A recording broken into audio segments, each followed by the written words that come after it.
السلام علیکم دوستوں ہمارا آج کا موضوع ہے اپنے اعتماد کو کیسے بڑھائیں۔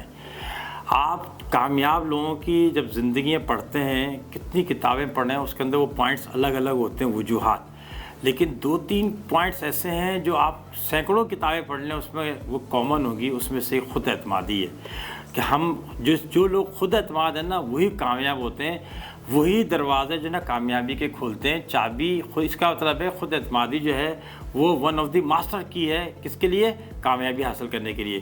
لہٰذا اگر آپ کامیاب ہونا چاہتے ہیں تو آپ میں خود اعتمادی ہونی چاہیے، صحیح ہے۔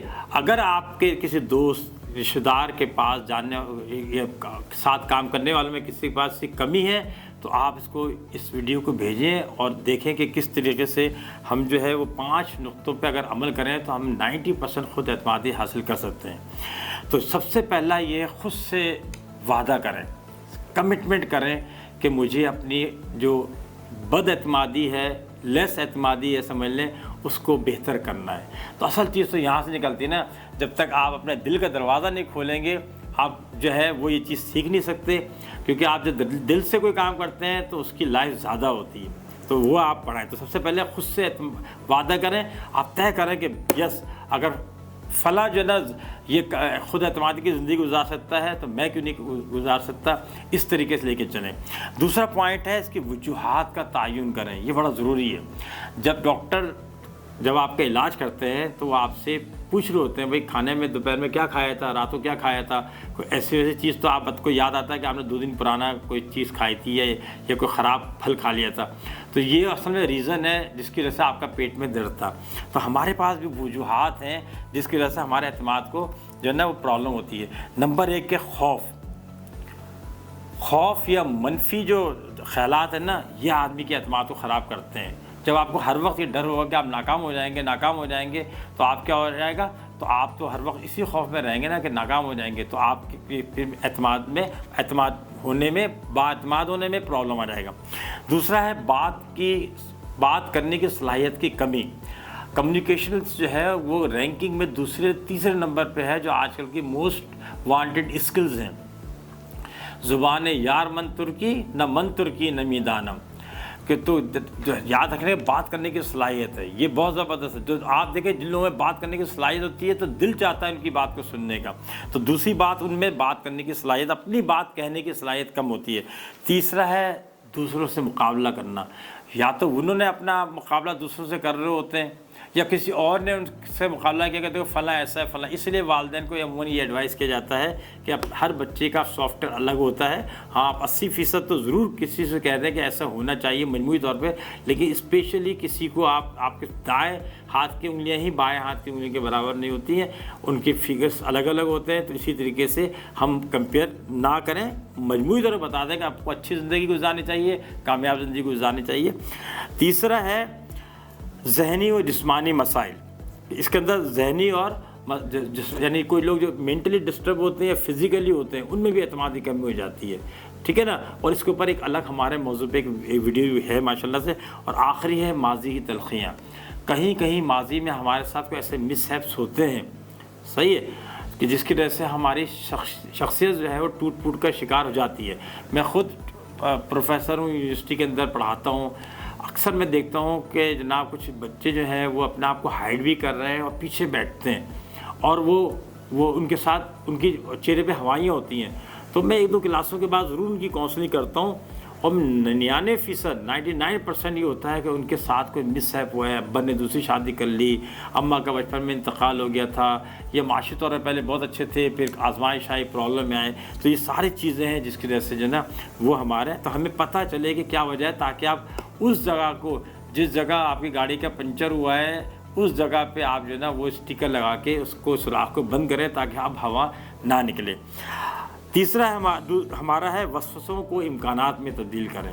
پہلا تھا خود سے وعدہ کریں، دوسرا ہے وجوہات کا تعین کریں۔ یہ جو وسوسے آ رہے ہیں نا بہت سارے، یہ آپ کی شخصیت کو ڈیمیج کرتے ہیں، ان کو آپ اپارچونیٹی میں ڈالیں۔ میں مقابلے میں اس لیتا ہوں، تقریر کے مقابلے میں میرے پاس وسوسہ آتا ہے کہ میں ہار جاؤں گا، وہاں تو بہت قابل لوگ بیٹھے ہیں، اگر میں سوچ لوں کہ ہار جاؤں گا کوئی بات ہی نہیں ہے، کم سے کم ان کے برابر جا کے تقریر میں اسٹیج پہ تو کھڑا ہو جاؤں گا۔ وہ جو بڑے بڑے مقرر ہیں اگر وہ کھڑے ہوئے ہیں تو کم سے کم میں اس جگہ تو جا کے کھڑا ہو رہا ہوں جہاں بڑے مقرر کھڑے ہیں، چاہے وہ چلیں مجھے انعام نہیں ملتا، تو اس کا مطلب ہے کہ ایک مجھے امکان تو ایک اپرچونیٹی یہ تو ملی کہ میں نے پاکستان کے بڑے بڑے جو ڈیبیٹرز تھے، جو ڈیبیٹ کرنے والے تھے، ان کے برابر میں پہنچ گیا اسٹیج تک. یہ بھی بہت بڑی اچیومنٹ ہے. اسی طریقے سے ہوتی ہے. تو مسئلہ یہ نہیں ہے، مسئلہ یہ ہے کہ آپ وہ اس کو امکان میں ڈالیں. ایک اکیڈمی ہے آرم فورسز کی، اس کے اندر جب باکسنگ کا مقابلہ ہوتا ہے تو نمبر 1 پرائز اس کو ملتا ہے جو جیتتا ہے، اور نمبر 2 اس کو ملتا ہے جس نے سب سے زیادہ مار کھائی ہوئی ہوتی ہے پورے ٹورنامنٹ کے اندر. تو مار کھانا بھی تو فن ہے نا، اتنے سارے باکسر سے آپ پٹ رہے ہیں، لیکن دیکھیں اس کو پھر انہوں نے اپریشیٹ کرنے کے لیے دوسرا انعام دیا. تو آپ اس اپرچونیٹی کو ضرور اویل کریں اور بنائیں اس کو. ہمارا کام مقابلے میں حصہ لینا ہے. جیت گئے ایک اور ہمارے پاس انسینٹیو بن جائے گا، اور نہیں جیتے تو کم سے کم مقابلے میں تو حصہ لیے نا. ہمارا نیکسٹ ہے چوتھا، مثبت لوگوں کے ساتھ رہیں. جن کی سوچیں مثبت ہیں نا، مثبت، ان کے ساتھ رہیں. جب مثبت سوچ والے لوگ ہوتے ہیں تو ان کے ساتھ مثبت ہی باتیں وہ ڈسکس کرتے ہیں، وہ منفی باتیں نہیں کرتے. آپ یقین کریں اس وقت ایک آزمائش کا وقت ہے ہمارے ملک کے اوپر، اور موسٹلی لوگ جو ہے نا وہ ملک کی برائیاں کر رہے ہیں. پاکستان میں یہ نہیں ہے، ملک میں یہ نہیں ہے، یہ نہیں ہے، یہ نہیں ہے. میں بہت کم جواب دیتا ہوں، میں بہت کم ایسے لوگوں کے ساتھ رہتا ہوں. میں ان لوگوں کے ساتھ رہتا ہوں جو ملک میں مثبت چیزیں دیکھ رہے ہیں. مثبت چیزیں، اپرچونیٹیز ہیں تو آج نہیں کل کام میں ضرور آئیں گی. صحیح ہے، ان سے کل ہمارا ملک بہتر ہوگا. تو آپ مثبت لوگ رکھیں گے تو اسی لیے مجھے کوئی پرابلم نہیں ہوتی. مجھے پاکستان سے کوئی شکایت نہیں ہے. صحیح ہے. اسی طریقے سے مثبت لوگوں کے ساتھ آپ بھی رہیں گے تو آپ دیکھیں گے وہ اپنی سکسیس سٹوری بتائیں گے، وہ راستے بتائیں گے کہ ہم نے یہ کام ایسے کیا تھا تو کامیابی حاصل کی. اس سے اگلا ہے پریکٹس کریں. جب بھی کوئی نیا کام کریں یہ یاد رکھیں 100% خود اعتمادی کسی میں بھی نہیں ہوتی ہے. عراق کے وزیر خارجہ تھے، ٹھیک ہے نا، وہ جب ایک 5 اسٹار ہوٹل میں گئے تو وہ جب لابی میں گھس رہے تھے تو وہاں شیشے کا دروازہ، دیوار پوری شیشے کی تھی اور وہاں دروازہ بھی تھا، لیکن وہ اس کے باوجود دیوار سے ٹکرائے ہیں اور ان کا سر جو نا اس پہ کئی ٹانکے آئے ہیں. اتنے بڑے ایک بڑے ملک کے وزیر خارجہ جو پوری دنیا میں پھرتے تھے، ان وہ دروازے کو پش اور پل کرنے میں جو نا کنفیوز ہو گئے. تو خود اعتمادی یہ نہیں ہے کہ اگر کسی میں صبح ہے تو شام میں ہو جائے گی.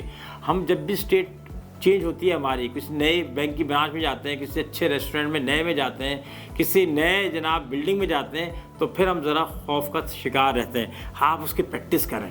میں اتنی جگہ تقریر کرتا ہوں، اتنی جگہ یونیورسٹی پڑھا چکا ہوں، درجنوں کے حساب سے یونیورسٹیز ہیں جہاں میں جا کے لیکچر دیے، لیکن جب بھی میں کسی نئی یونیورسٹی میں جاتا ہوں اس کی پریکٹس کرتا ہوں، اور پھر وہاں جا کے پھر میں نہ صرف یہ کہ ویسے ریہرسل کرتا ہوں، بلکہ جس جگہ مجھے جو ہے نا وہ لیکچر دینا پڑتا ہوتا ہے، کی نوٹ اسپیکر یا پینلسٹ بننا پڑتا ہے، وہاں میں اس کو چند گھنٹوں پہلے اس جگہ کو بھی وزٹ کرتا ہوں، اس جگہ کھڑا بھی ہوتا ہوں. میں دیکھوں کہ یہاں سے جو ہے نا وہ ہمارا آڈیٹوریم کیسے نظر آئے گا. اسی طرح اسٹیج کریں گے تو آپ اپنے خوف کو، ساری چیزوں کو کم کر سکتے ہیں، اور اعتماد کا لیول نیچے اور اوپر ہے. یہ بھی سورج کی، یہ بھی چاند کی طرح گھٹتا اور بڑھتا ہے.